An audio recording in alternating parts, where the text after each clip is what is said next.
Okay, geometry students, today we're going to be taking a look at the basics of solving equations. Okay, we already looked at the 5 steps the other day, but now we're going to be looking at problems that don't have a lot of information to them, just 1 and 2 step equations. So please copy down the title and the objective. And our objective for the today is to master solving of equations when 2 or fewer of the 5 steps are involved. Okay, now there's nothing new. You've already got all the information that you need, so we're just going to be working through some problems. I'm going to be talking you through them a step at a time, including checking your work. Okay, that's something that we need to get into the habit of doing. Some of you just kind of think, oh, well, they're not going to grade me on checking my work. Well, then I'm not going to do it. Well, yeah, you are being graded on checking your work. You're being graded on getting the answer right. So if checking your work gets the answer right for you, then yeah, you are getting graded. So quit being lazy. Let's just get it done. Okay, so here's our 5 steps. Of course, we are dealing with parentheses first and foremost. We're watching out for things that need to be multiplied. That's our first priority. Our second priority is to combine like terms on the same side of the equal sign. And remember, we said there are 3 qualifications for things to be like terms. You must have the same variable or same group of variables. Those variables must have the same exponents, and if there are fractional coefficients involved, then you've got to have common denominators. Okay, so if you meet those 3 criterion, then you can combine like terms. The third step would be to send your variable one direction in your problem, and that would be if you had your variable on both sides of the equal sign, you would pick one direction, move it one way or the other. Okay, whichever direction you moved your variables in step 3, you would want to move everything that is not your variable the opposite direction. And then lastly, you want your 1 and 1. Okay, your positive 1 coefficient for your variable and positive 1 exponent for your variable. And my silly little tool to help you remember it there, parents' complaints vary for every one, where the first few letter groups of each of the words kind of hopefully refer you back to the steps. PAR in parents for parentheses, COM in complaints for combined like terms, VAR in vary for variable, and so on. Okay, so let's take a look at a problem. And again, these are just 1 and 2 step problems, so there's not a lot to them. Okay, but even when you only use 1 or 2 or any number of the steps of the for solving an equation, you just need to think about them in the correct order. So we're going to be doing that. Okay, I've got the parents' complaints vary for everyone at the top of the screen, and we're going to go through those 5 steps in those 5 steps order every single time until we come across something that the problem does need to have done. So in this case, we're supposed to solve for W, and the equation we are given is 20 equals W over 6. Okay. Now, yeah, I know some of you can probably just look at this problem and already tell me right off the bat what W is. Okay, but it's not a test of whether you know what W is. It's a test of being able to go through the 5 steps in case you don't know what W is. Okay, so let's look through it. Step number 1, parents. PAR from parents, that is parentheses. Okay, so we're going to look into our problem and ask ourselves, do we have any parentheses or other multiplication that needs to be dealt with? And the answer is no. There's no parentheses, no multiplication or anything like that tying our problem up. Okay, so no parentheses to worry about. The second step would be complaints, COM. Okay, the COM is for combining like terms. So we look on the left side and then we look on the right side and we take it one side at a time. On the left, are there any like terms that can be added or subtracted? Okay, well, on the left side, we only have one term. It's just a monomial. There's nothing to be added or subtracted to it, so we cannot combine like terms on the left. And if we look on the right, same thing. It's a monomial, just a single term, so there's nothing that can be combined there. So there's no complaints that we can do there. Okay, step 3 is to move your variables one direction or the other.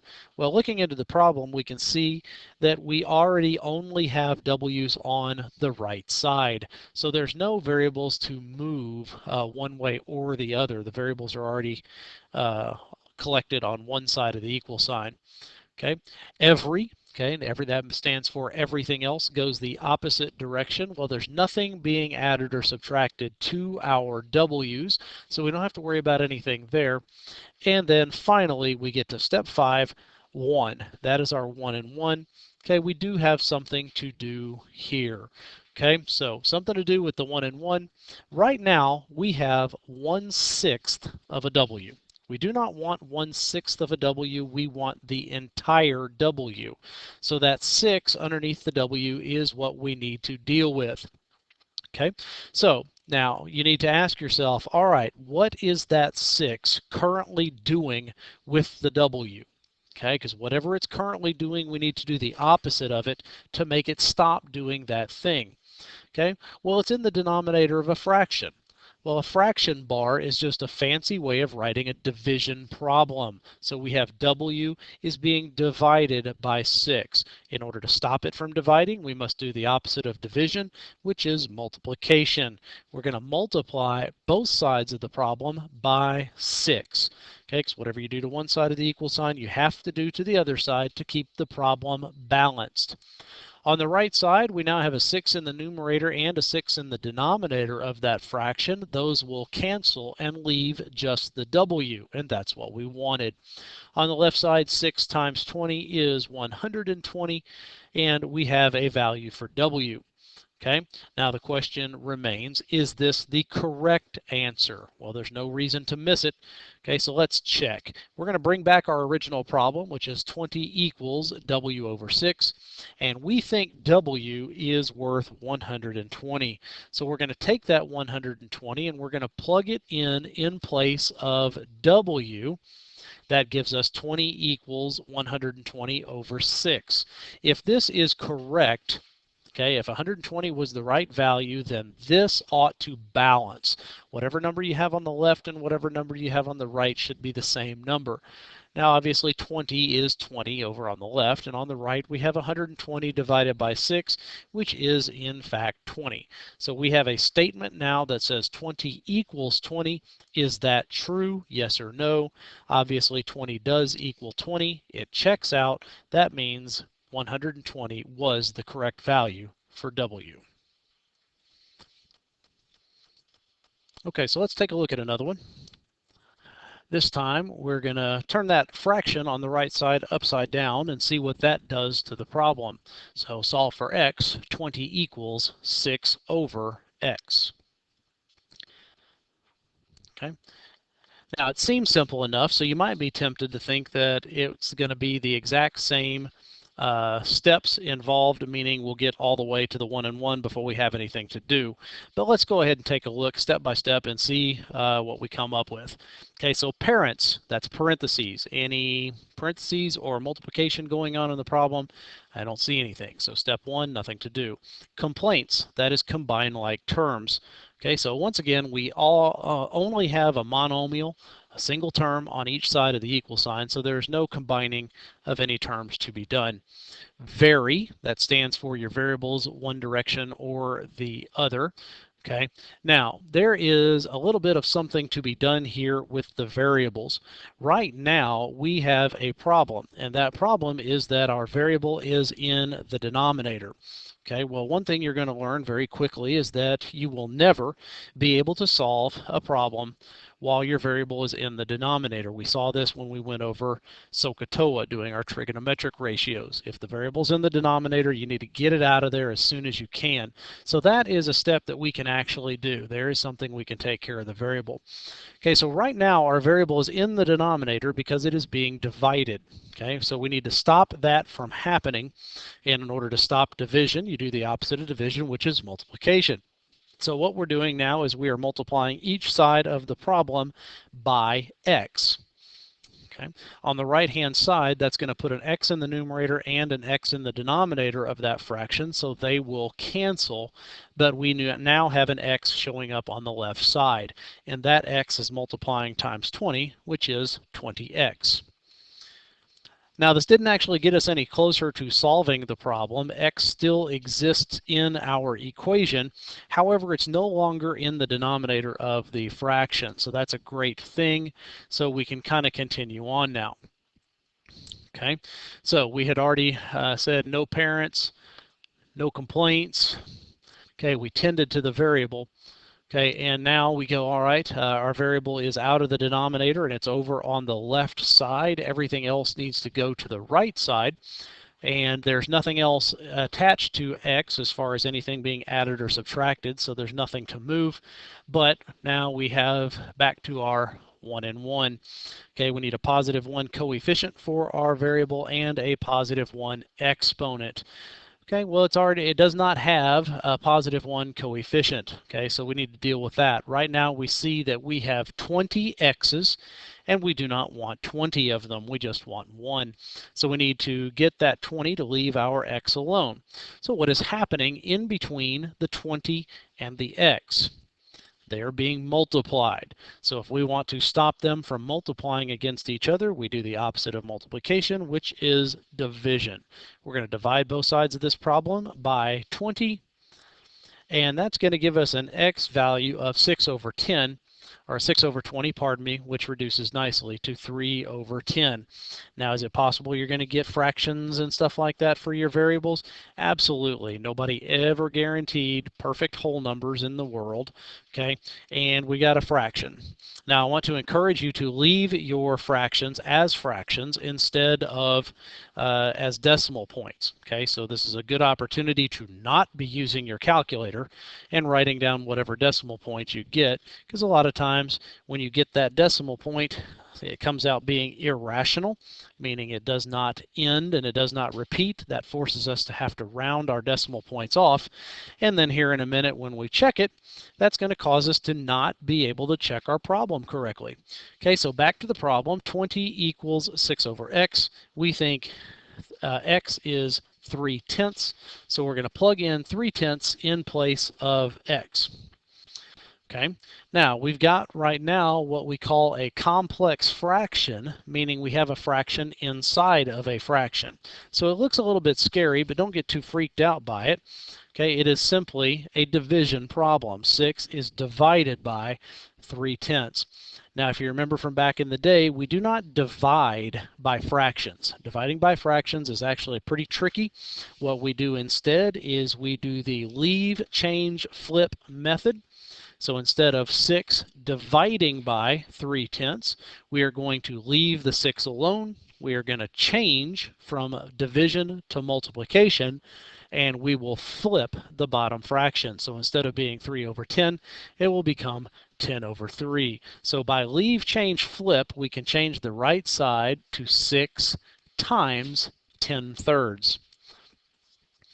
Now, the reason we do this is because multiplying two fractions is a whole lot easier than dividing. To multiply two fractions, you just multiply straight across the numerators, which would be 6 times 10, that's 60, and you multiply straight across the denominators, 1 times 3, that's 3. So we're going to have a 60 in the numerator and a 3 in the denominator, and 60 divided by 3 is 20. So indeed, our equation says 20 equals 20. That is a true statement, which means 3/10 was the correct value. That is our answer. Again, okay, here we go. 4y plus 5 equals 17. Step by step, go through your progression of your 5 steps. Okay. Parents, looking for parentheses.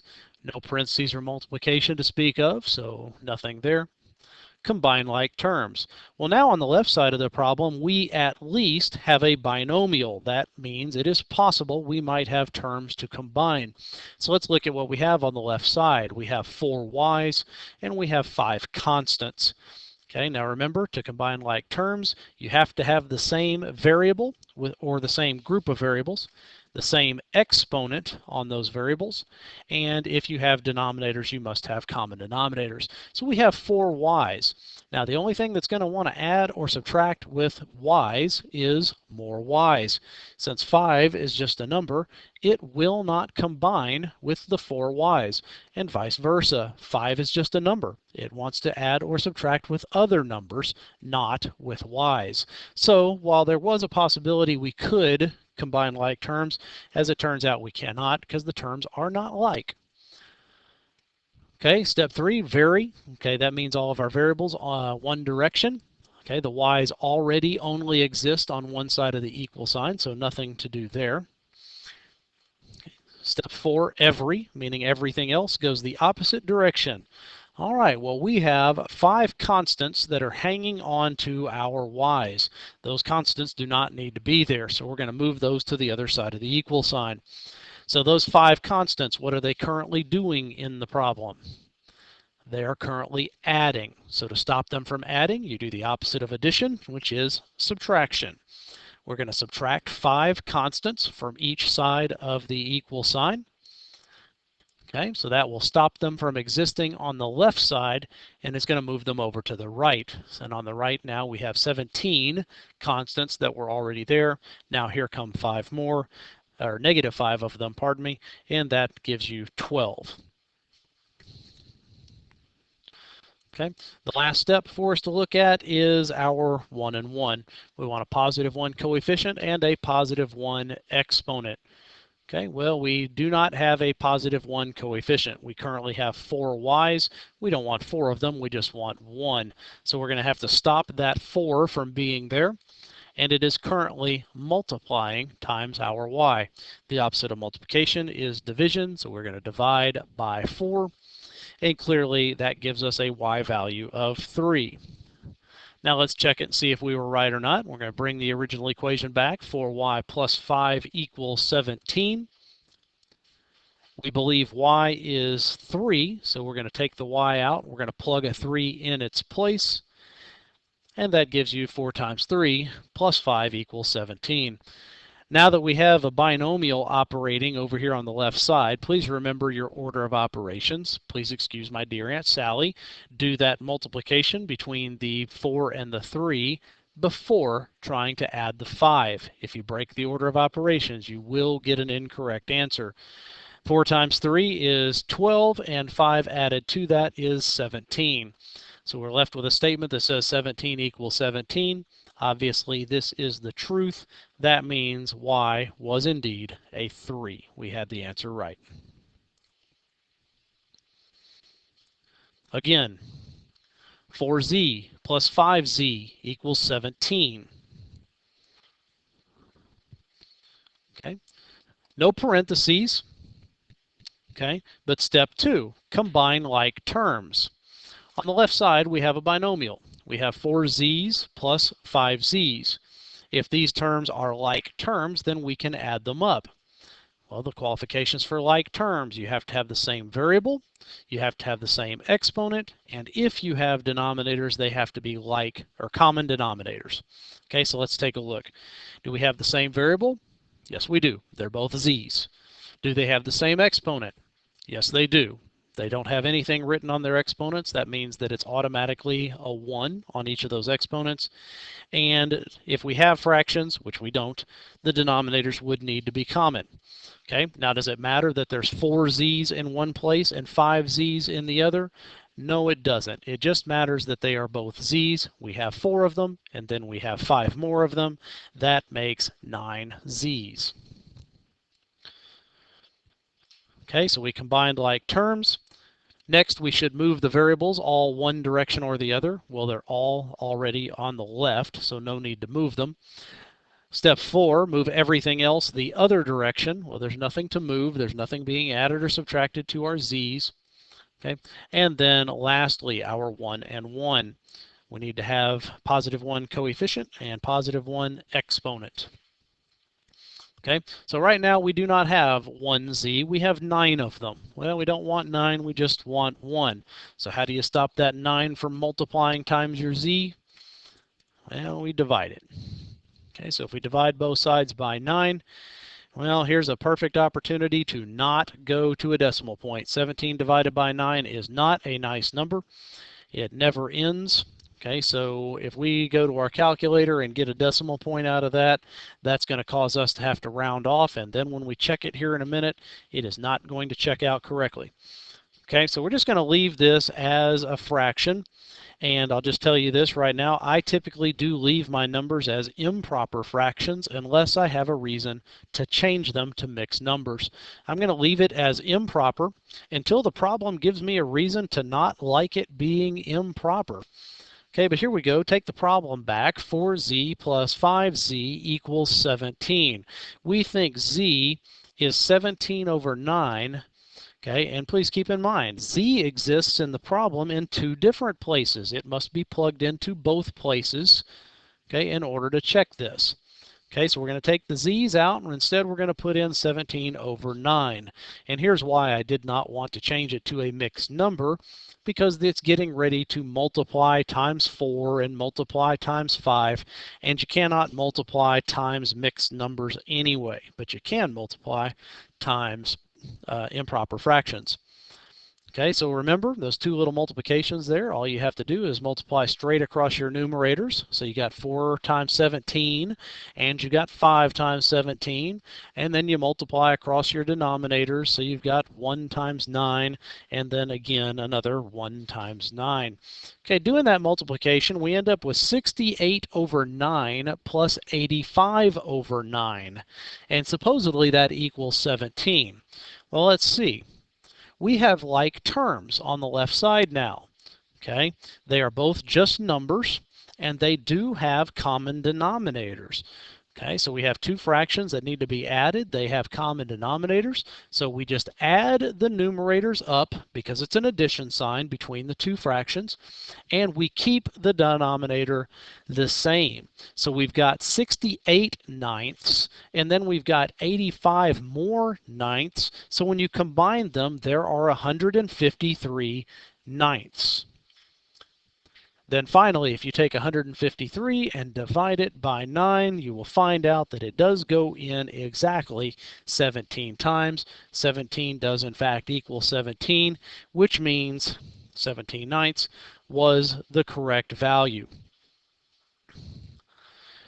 Now, we've kind of seen it all year long, and you may have noticed from the first 4 problems that the second half of the 1 and 1 step has never been used. We have not had to worry about a problem having more than 1 as its power on the variable.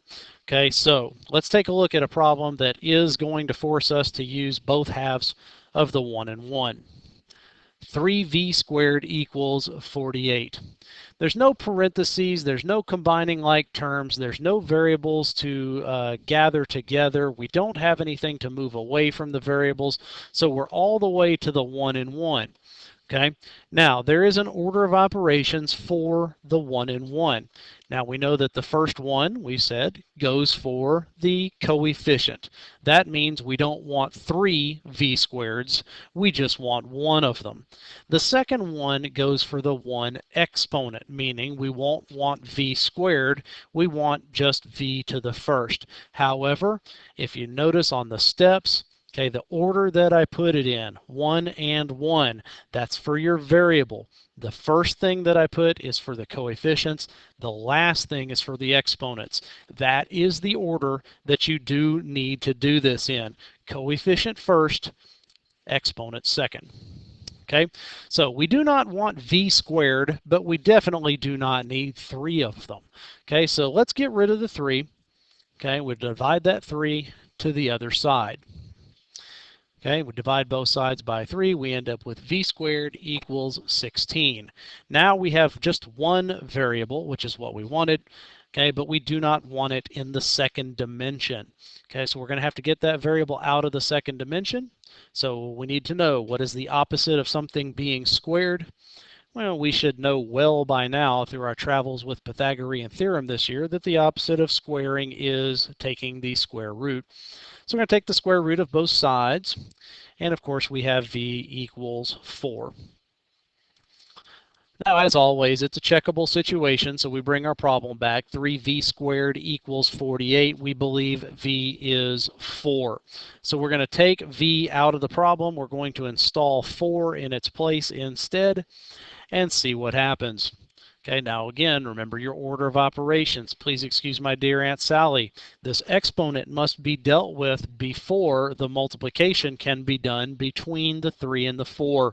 So we got to deal with the 4 squared, which is 16, and then you can multiply times 3. 3 times 16 is 48. If you get the order of operations wrong, you would have ended up with a 144 right there, and that would have been incorrect. But 44 does equal 48 does equal 48, so we are good. That means V did in fact equal 4.